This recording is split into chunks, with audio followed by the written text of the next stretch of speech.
Donc, vous êtes allé sur l'espace web ici et vous avez téléchargé le dossier Teddy Bear 11.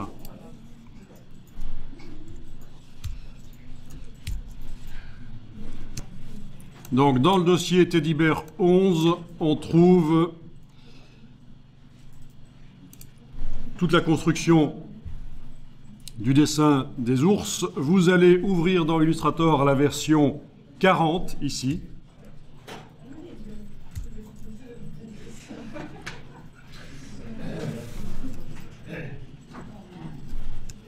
Voilà. Vous allez pouvoir vous débarrasser éventuellement de toutes les palettes qui sont à droite si vous en avez qui sont brouillons comme chez moi, mais apparemment c'est pas le cas chez vous. Donc moi je m'en débarrasse rapidement. Le raccourci Shift Tab. Voilà, c'est pour se débarrasser des palettes de droite, mais vous n'étiez pas obligé de le faire, mais pourquoi pas, ça laisse plus de place sur l'écran. Donc pour ceux qui seraient un peu dans la panade, la touche Shift, c'est la touche majuscule ici qu'on garde enfoncée, et en même temps on enfonce la touche Tab.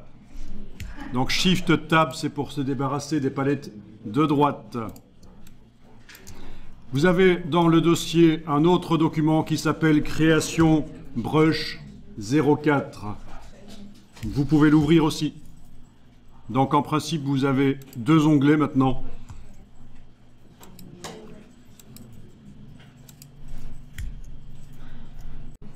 Donc on va aller dans le Teddy Bear ici. On va enregistrer le document déjà maintenant sous un nouveau nom. Fichier enregistré sous, vous l'enregistrez 41. Voilà, on répond OK évidemment aux options, pas besoin d'aller cocher quoi que ce soit. Et alors on va aller regarder dans la palette des calques quelle est la situation. Donc menu fenêtre calque. Donc dans la palette des calques, vous avez 4 calques dont 3 qui sont verrouillés. 3 qui sont verrouillés. Le calque qui nous intéresse, c'est le calque qui s'appelle dessin. À l'intérieur, quand on ouvre, on a un système d'enveloppe. C'est le texte ici qui est sur une courbe. C'est ce qu'on appelle un système d'enveloppe. Peu importe, vous avez les différents tracés qui créent l'ours, sauf les oreilles qui ont été verrouillées, comme vous voyez. Parce que c'est un cas particulier, un tracé double. Mais sinon, toutes les autres formes, les blobs ici verts, sont pas verrouillés. Vous allez verrouiller le texte, parce que ça, on n'a pas envie que ça bouge. Quoique. On va le laisser comme ça. Oui, vous verrouillez. Je veux dire, on ne va pas modifier la broche qui est sur le texte actuellement. Alors, logiquement, si vous faites un CTRL A sur le clavier ou Command A sur le Mac, ça sélectionne toutes les formes qui ne sont pas verrouillées. Et vous allez pouvoir tester l'application d'autres formes que cette forme-là. Vous allez dans le menu de la palette... Vous allez dans le menu fenêtre, je veux dire. Vous allez dans le menu fenêtre, chercher la palette des formes. Et là, vous avez différentes formes. La forme actuellement utilisée par les traits sélectionnés, elle est là. Et c'est du vert parce que dans la palette des outils, à la case contour, on a du vert. La case contour est à l'avant-plan. Vous pourriez tester un changement de la couleur en allant dans menu fenêtre, nuancier. Et en changeant la couleur, vous allez voir que ça va fonctionner. La couleur change, parfait. Ah, la palette nuancier est attachée chez moi avec la palette des formes, donc on peut la détacher éventuellement si ça vous agrée. Les palettes sont comme ça réunies et elles n'ont pas toujours un grand rapport l'une avec l'autre, c'est juste pour gagner de la place en fait. Donc vos formes sont sélectionnées. Est-ce que vous voyez un cadre autour des formes au lieu de voir les points comme chez moi? Pourquoi ne le dites-vous pas que c'est différent chez vous que chez moi? Il faut aller dans le menu affichage et demander masquer le cadre de sélection. Et là, Le cadre de sélection n'apparaîtra plus. Vous voyez les points quand vous activez des formes. Et si un jour vous voulez le cadre de sélection pour ce à quoi il sert, transformer les formes, il faudra aller activer l'outil de transformation manuelle. Et là, vous avez un cadre qui apparaît. Mais ici, on est avec la flèche noire. On ne voit pas de cadre parce qu'on a été dans affichage, on a demandé masquer le cadre de sélection. À ne pas confondre avec masquer le contour de sélection, bien sûr, c'est pas la même chose. De là, vous pouvez cliquer sur différentes formes pour tester leur application et voir ce que ça donne.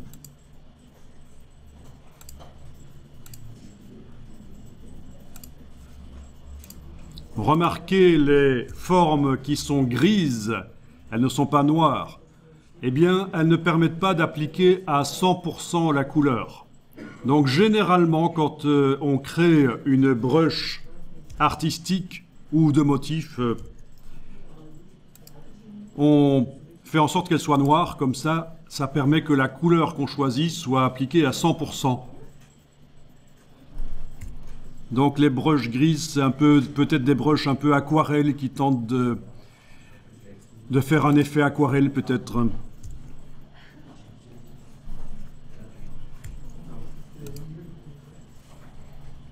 Ok. Et vous avez même une brush ici qui est différente des autres. Toutes celles du dessus, ce sont des brushes artistiques. Celle-ci, c'est une brush de motif. On verra la différence plus loin, la brush de motif. Alors, quand vous double-cliquez sur une brush, vous avez la possibilité de modifier son épaisseur. Bien sûr, par la palette contour, menu fenêtre contour, ça fonctionne aussi la modification d'épaisseur. Mais, en général, pour les brushes, on laisse le contour à 1 point et l'épaisseur, ainsi que d'autres paramètres, on les modifie en double-cliquant sur la brush pour faire apparaître ces paramètres. Et là, vous avez notamment le curseur ici qui permet de modifier l'épaisseur. La case aperçue doit être cochée pour que vous voyez derrière ce que ça donne. Voilà.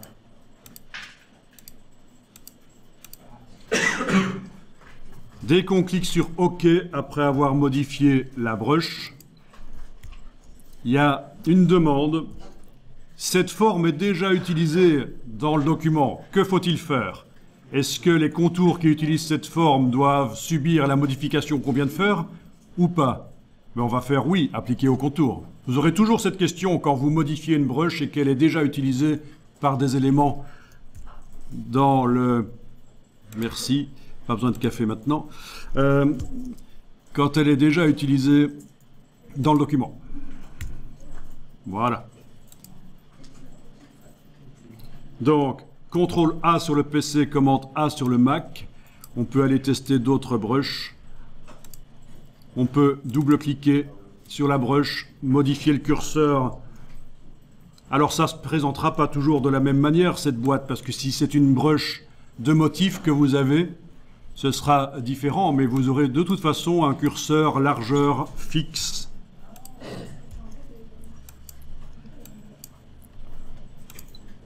Appliqué au contour. Bien, je vais changer la couleur ici. Voilà, du contour justement. Changer la brush, etc. Alors, ces vecteurs qui apparaissent nous empêchent de bien voir ce qu'on fait. Il y a plusieurs solutions pour modifier la brush avec les formes qui restent sélectionnées, puisqu'on est dans Illustrator, il faut que les formes soient sélectionnées pour qu'on les modifie, c'est logique. Mais on peut malgré tout demander de ne plus voir les vecteurs. C'est dans le menu affichage et c'est masquer le contour de sélection. Voilà, vous ne voyez plus que les formes sont sélectionnées, mais elles sont sélectionnées. Et quand vous allez appliquer une brush, vous allez pouvoir double-cliquer, modifier la largeur, par exemple. Voilà. Alors bien sûr, un ours comme ça, on peut soi-même sur une feuille de papier le dessiner à l'encre, au pinceau, et c'est sympa. Quel est l'intérêt du logiciel? C'est qu'on va pouvoir faire plein de recherches, plein de variantes et choisir quelle est la meilleure. Donc c'est un peu l'idée ici, c'est que on essaye de donner un style naturel grâce au brush dans Illustrator. Donc on s'éloigne du côté vectoriel de Illustrator avec les vecteurs tels qu'on peut encore les voir sur les oreilles d'ailleurs. Mais en même temps, voilà, il faut multiplier les versions. C'est la logique, c'est l'intérêt de Illustrator. Je dis ça parce que certains savent dessiner sans problème et pourraient obtenir ça en 1 minute avec de l'encre et un pinceau et des choses comme ça, voilà. Alors, je clique sur OK, appliquer au contour. Alors, bien sûr, maintenant, si j'essaye d'activer une forme ou l'autre, je clique à côté avec la flèche noire, j'essaye d'activer une forme ou l'autre, on a l'impression que ça ne se sélectionne pas. Pourtant, si j'essaie de bouger la forme, elle bouge. Ah ben oui. J'annule. J'annule. Bon. Ah. Annulé. J'ai fait une erreur, là j'ai amené la forme dans la palette des formes.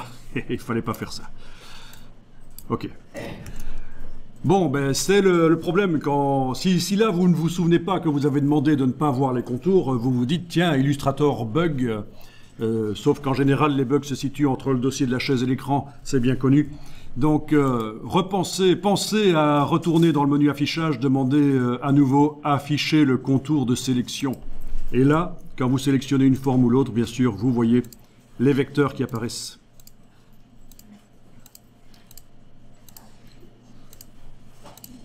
Une autre manière de pouvoir appliquer des brushes sans voir les vecteurs par-dessus les formes qui sont sélectionnées, c'est le travail en 2 fenêtres. Mais je ne vais pas le voir ici parce que ça va vous embrouiller et on n'a pas beaucoup de temps. Mais on peut travailler dans Illustrator sur le même document avec plusieurs fenêtres ouvertes qui montrent des choses différentes. C'est une technique intéressante et très ancienne. Alors, dans l'autre document, vous avez des... Ok, on a 2 brushes en fait qui ont été créées précédemment, celle-là et celle-là. Celle-là, elle a été créée au départ de cette forme-ci, qui est à cet endroit-là sur le plan de travail. Et cette brush-ci, ne cliquez pas dessus, surtout si vous avez un objet sélectionné comme ça. Cette brush-là, elle a été créée avec, au départ de ceci, qui a été dessiné avec cette brush-là. Ça, c'est assez puissant quand même. On a créé une brush au départ en se servant d'une autre brush pour la créer. Alors, on va tester, on va voir ce que ça donne. Il faudrait arriver à transférer cette brush-là vers l'autre document. Parce que je voudrais voir, tiens, sur l'ours, qu'est-ce que ça donne si j'utilise cette brush. Je suis curieux. Comment transférer cette brush dans l'autre document? Elle n'y est pas dans l'autre document, vous avez pu voir, vous ne l'avez pas vu en fait. Hein. Alors c'est simple, il y a la manière la plus simple pour transférer des choses d'un document à l'autre dans Illustrator, que ce soit des brushes, des symboles, des dégradés, des motifs. En fait, il suffit de les mettre sur une forme vectorielle, de la copier et d'aller la coller dans l'autre document. Et là, vous avez plein de traits, en fait, qui utilisent cette brush. D'ailleurs, vous pourriez tester si vous voulez. Alors la brush, comment est-ce qu'on la fait? Bon, il y a 2 manières de la faire. La première manière, la plus logique, c'est de prendre le pinceau, qui est une espèce de crayon, mais qui peut appliquer directement une brush. Donc, si vous activez le pinceau et que vous dessinez avec la brush, vous voyez que ça fonctionne. Si vous faites un trait tout petit, évidemment, c'est foireux, ça donne n'importe quoi. Un trait trop long, ce sera le même problème. Un trait trop long, voilà, je suis en train de zigzaguer. J'ai fait un super trait long. Ça ressemble à plus rien non plus, en fait, puisque le principe, c'est que la brush qu'on voit là est étirée entre les 2 extrémités du tracé. Donc, une brush artistique, elle est prévue pour être utilisée à peu près sur un trait qui a la longueur qu'avait la brush quand on l'a créée.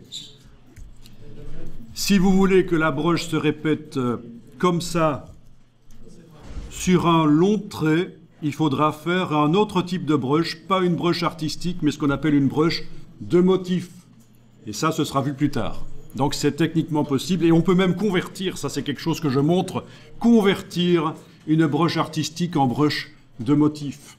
C'est tout à fait intéressant, surtout pour l'ours qui a des grandes formes, vous allez voir, on va tester. Alors, on va sélectionner avec la flèche noire n'importe quel trait qui utilise la brush, n'importe quoi. Alors au passage, vous avez remarqué que j'ai dessiné en dehors de la page dans Illustrator, le plan de travail, comme on dit, n'a aucune importance.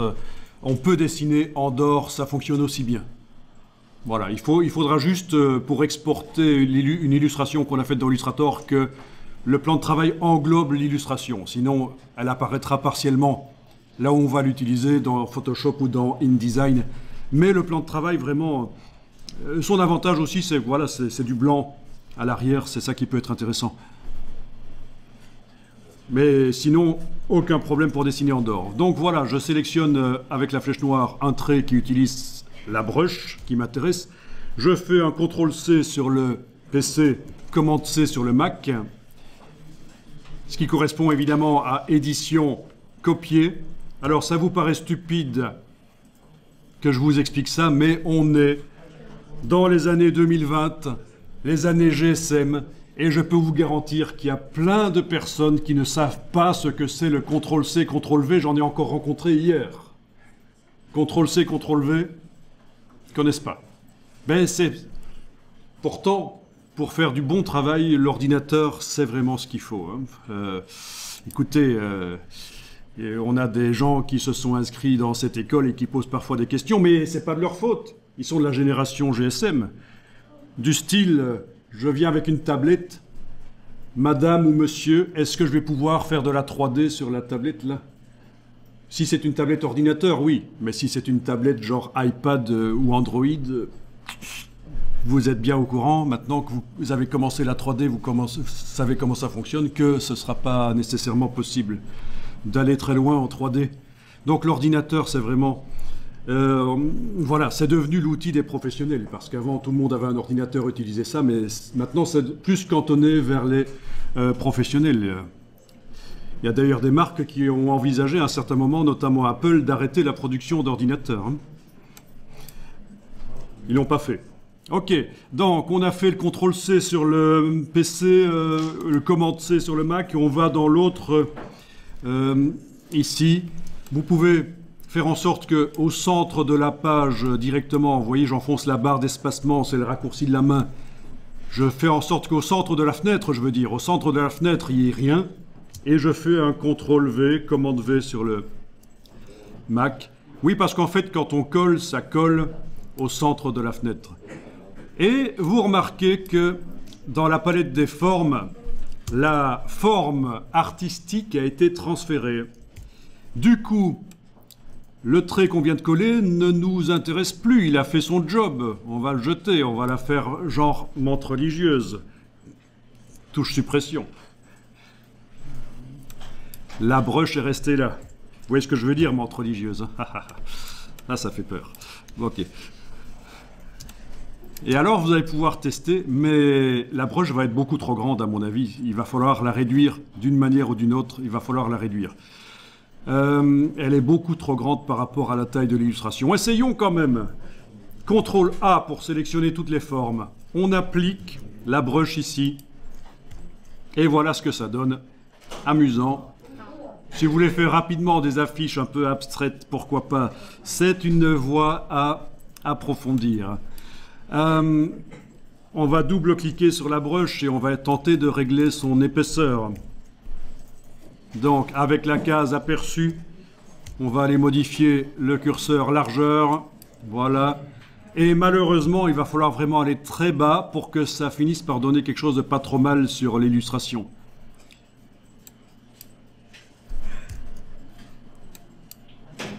Voilà. J'ai dû descendre à 4% pour avoir quelque chose qui n'est pas trop mal. Je clique sur OK, appliquer au contour, et voilà ce que ça donne. Je clique à côté pour bien voir. Donc, la brush est étirée tout le long de la forme. On verra plus tard qu'on peut scinder pour avoir plusieurs brushes comme ça qui se suivent sur la forme, sans utiliser le système de la forme de motif, toujours avec une forme artistique. Si on scinde le tracé, on peut créer des choses intéressantes, mais on ne va pas le faire tout de suite. Là, je fais CTRL-Z, j'annule le déplacement. Bien. Vous allez pouvoir enregistrer ça. pour ne pas perdre ça. Donc, en production réelle, il est toujours conseillé d'enregistrer régulièrement sous un nom différent pour régénérer la structure XML du document, pour éviter qu'il devienne corrompu, planté. Il y a plusieurs infographistes débutants qui s'y sont fait prendre. Ils ont travaillé pendant 3 jours sur le même fichier. Il devient corrompu. Ils doivent recommencer. Ou envoyer le fichier vers une boîte spécialisée. Notamment, il y en a une qui s'appelle Marksware, qui pour 500 € ou 1000 € va vous réparer le fichier. Que choisissez-vous? Enregistrez régulièrement sous un nom différent pour régénérer la structure XML. Faites des backups aussi. Il y a des espaces cloud gratuits. Vous avez des disques durs. Ne laissez pas le disque dur au même endroit que l'ordinateur si vous faites le backup uniquement sur le disque dur, parce qu'en cas d'incendie ou de vol, on vous pique les deux. C'est arrivé à plein de gens. N'enregistrez jamais directement du logiciel vers une clé USB. C'est pas prévu pour. Une clé USB, c'est un espace de stockage. Donc là aussi, c'est source de plantage. Il n'y a pas de système de vérification d'erreur d'écriture sur la clé USB. Vous pouvez penser que le fichier est bien sur la clé USB parce que vous l'avez enregistré. Mais en réalité, quand vous essayez de l'ouvrir, déjà, il est planté, quoi. Enfin, voilà. Il faut faire gaffe. Il y a des étudiants qui ont perdu leur travail de fin d'études et ils ont dû le recommencer. Notamment à cause de vols. Voler l'ordinateur dans le logement et le backup qui était sur un disque dur. Voilà. Il n'y a plus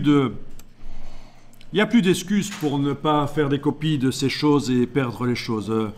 Voilà, donc j'ai fait une petite parenthèse ici sur la sauvegarde de fichiers parce que c'est important de répéter et d'enfoncer le clou. Et voilà pourquoi régulièrement j'enregistre sous un nom différent, mais ici, en formation, j'enregistre beaucoup sous un nom différent. Vous voyez qu'on est déjà à la version 42, quoi. C'est exagéré. C'est aussi pour garder les différentes étapes de la... Pour mes archives, les différentes étapes de la création. Et pour vous, c'est pour au cas où vous vous plantez, vous revenez facilement à la version d'avant, quoi. Voilà, donc version 42. Alors, voilà ce qu'on va faire. Ici, on va modifier la brush parce qu'elle est vraiment trop grande, c'est pénible. Donc, ce que vous allez faire, en n'ayant rien qui est sélectionné, d'abord, vous cliquez avec la flèche noire à côté des éléments. Vous cliquez avec la flèche noire et vous allez déplacer la brush. Oui, je sais, on pourrait aller dans l'autre document, faire le boulot sur les éléments qui sont là et qui ont vraiment servi à faire la brush à l'origine. Vous voyez, ce sont des traits qui utilisent la goutte qui est là. Et on peut évidemment aller les modifier avec la flèche blanche notamment. Je clique à côté, voilà, je vais bouger, vous voyez, c'est modifiable, c'est la brush qui est sur un trait, quoi. Oui, on pourrait faire ça, les modifier dans le document d'à côté, mais imaginons que vous n'avez plus le document d'à côté. Voilà comment on récupère une brush pour pouvoir la modifier. Vous allez prendre la brush et la déplacer. Je recommence. Prendre la brush et la déplacer sur le plan de travail. Voilà. Je vais zoomer en arrière. Ah, misère. Elle s'est superposée à tout le reste. Attendez, on va annuler. On va annuler et on va zoomer en arrière et bien aller sur le côté là. Voilà. Une autre alternative aurait été de créer un calque rien que pour récupérer cette brush et verrouiller le calque de l'ours. Mais bon, voilà. Vous devriez normalement arriver à déplacer sur la table de montage, en fait. On appelle ça une table de montage. Sur la table de montage, vous devriez arriver à déplacer la brush. Alors voilà. Qu'est-ce qu'on obtient?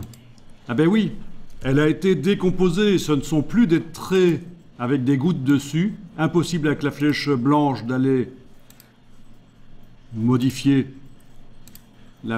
l'aspect facilement.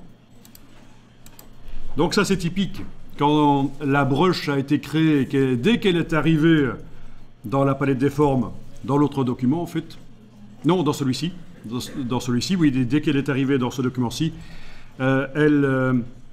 non, c'était déjà dans l'autre document que ça s'est fait, cette opération. Elle a été décomposée, simplifiée en quelque sorte, vectorisée. Vous sélectionnez la totalité de la broche avec la flèche noire, vous l'englobez, vous allez avec l'outil de transformation manuelle et la touche majuscule, la touche Shift enfoncée, vous allez réduire la broche. Voilà. Donc voilà la dimension qu'elle a. Éventuellement, avec la flèche noire, je vais maintenant la déplacer un peu plus vers le dessin. Voilà, là, ok. Bon, mais ça, c'est déjà un peu plus acceptable comme dimension de broche. Pourquoi est-ce qu'elle était si grande? Ah ben, il faut, pour le savoir, aller voir dans l'autre document. Quelle est la dimension de cet autre document en création broche? Si on va voir ici, si on active l'outil plan de travail, vous n'êtes pas obligé de le faire, vous pouvez juste regarder là ce que je fais. Dans l'autre document, j'ai activé l'outil plan de travail et on me montre ici que le plan de travail a une largeur de 90 cm sur 51 de haut. Voilà pourquoi la broche ici est si grande. Elle fait à peu près 80 cm de longueur. Par rapport à l'A4 qui est dans l'autre document, c'est un A4 certainement. Oui, c'est ça, c'est un A4. 210-297 mm, 21, 29,7, c'est un A4. Voilà pourquoi elle était si grande. Ok. Donc vous allez pouvoir mettre la broche dans la palette des formes avec la flèche noire. Vous allez pouvoir la sélectionner, la déplacer dans la palette des formes. N'importe où, ça s'insère, vous voyez. Ok, je vais la mettre là, au-dessus de la goutte. On me demande qu'est-ce que je veux faire comme type de brush. Dans ce cas-ci, c'est une forme artistique, brush artistique. C'est ça que vous cochez. Ok, ok. La brush ici peut être supprimée, elle ne sert plus. On sait qu'on peut la récupérer quand on veut en déplaçant. Ah tiens, elle s'est mise en dessous. C'est pas grave. Alors là, CTRL A pour sélectionner tous les vecteurs de l'ours. Ok. Elle est là en dessous en fait. Forme artistique 2. C'est celle qui est noire. Je ferais peut-être bien de la renommer d'ailleurs.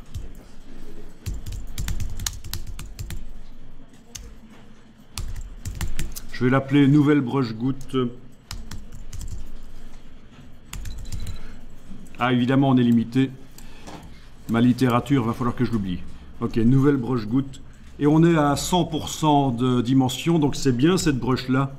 La brush qui nous intéresse, celle qu'on vient de redimensionner. Pourquoi est-ce qu'elle ne prend pas la couleur? Dans le nuancier, j'ai beau cliquer sur différentes couleurs pour changer la couleur de contour, ça n'est pas pris en compte. Mais parce qu'il y a un paramètre à régler dans la brush pour que ça fonctionne. Vous allez devoir double-cliquer sur la brush. Ah oui, pour la reconnaître, il faut la survoler et demander à attendre l'infobule. Vous avez les infobules qui apparaissent chez vous? Bien. Sinon, il y a aussi la solution menu de la palette forme, affichage par liste. Du coup, en affichage par liste, vous voyez le nom directement des brushes. Ok, donc on double-clique sur elle. Et ici, il faut demander teinte.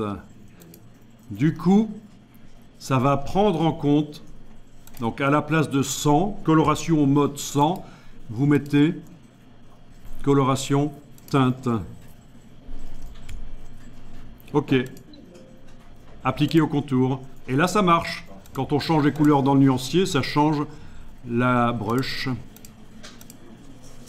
Parfait.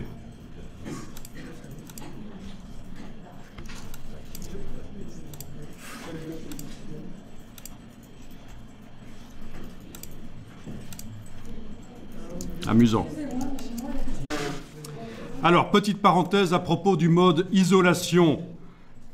Pas mal d'entre vous ont enclenché par erreur pendant les cours le mode isolation. Et ils ont réussi à s'en sortir.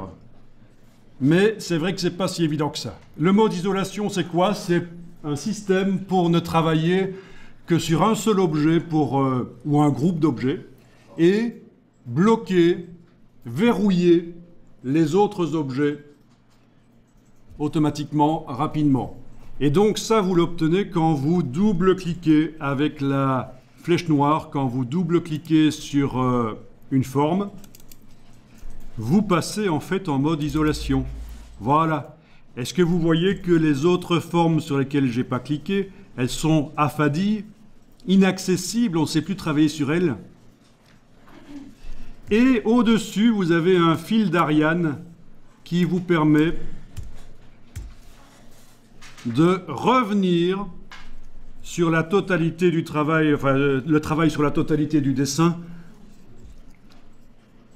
grâce à la petite flèche. Ça, c'est le mode isolation. Alors, il est vrai que je ne l'ai pas dit au début de la formation et j'aurais pu. Généralement, les débutants, ils enclenchent par erreur le mode isolation parce qu'au lieu de cliquer sur un tracé pour l'activer, ils double-cliquent et donc ils passent au mode isolation. C'est foireux. On voit plus trop où sont les tracés là, hein, du coup, avec la broche qui est quand même grande comme ça.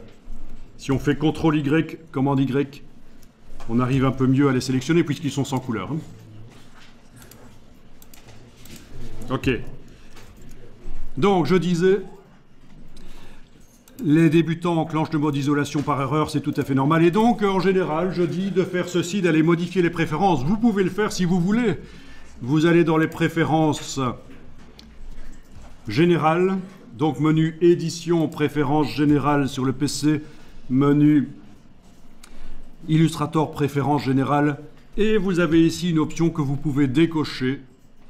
Comme ça, quand vous double-cliquez sur les objets, vous ne passez pas en mode isolation. Il faudra absolument utiliser le bouton droit de la souris, le menu, pour passer en mode isolation. Et là, il faut vraiment le vouloir, quoi. Vous allez pouvoir enregistrer le document.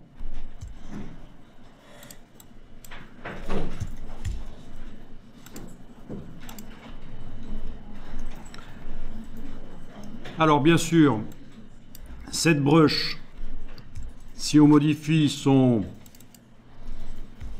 sa dimension, même sans avoir les objets sélectionnés, ça se voit.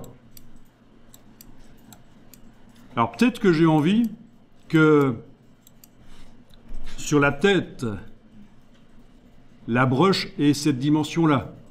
Mais sur le corps, je voudrais qu'elle ait plutôt cette dimension-là. Comment faire? Eh bien, il faut faire deux brushes.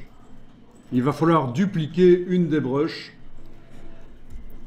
Voilà. Donc, je fais la brush ici, la taille que je veux pour le corps de mon super bourson, qui, avec une bonne sauce, est toujours bon. Je pense toujours à manger. Alors, voilà.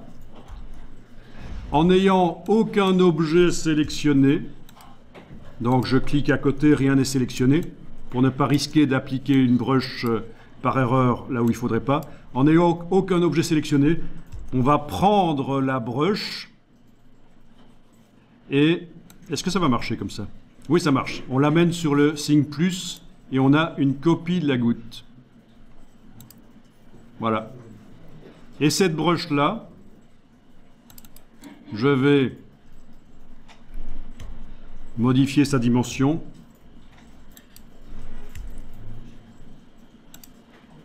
La copie, voilà, j'ai double-cliqué sur elle, j'ai été réduire la dimension.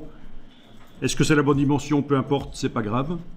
Et je vais sélectionner, et là je vais passer en CTRL-Y sur le PC, commande Y sur le Mac, je vais aller sélectionner. Clic, majuscule clic, voilà les deux formes de la tête. CTRL-Y sur le PC, voilà, commande Y sur le Mac, je suis revenu en affichage des couleurs, je vois. Et j'applique cette broche-là, nouvelle broche goutte. Et voilà, vous avez une petite version qui peut être modifiée en double-cliquant sur elle. On peut vraiment ajuster ici la dimension, voilà. Et ça peut être sympa, ce genre de choses. Voilà, appliqué au contour, évidemment. Ça peut être sympa. On pourrait faire la même chose pour certaines formes qui sont là au bout des pattes, etc. Donc, c'est des choses qui peuvent être vues, faites.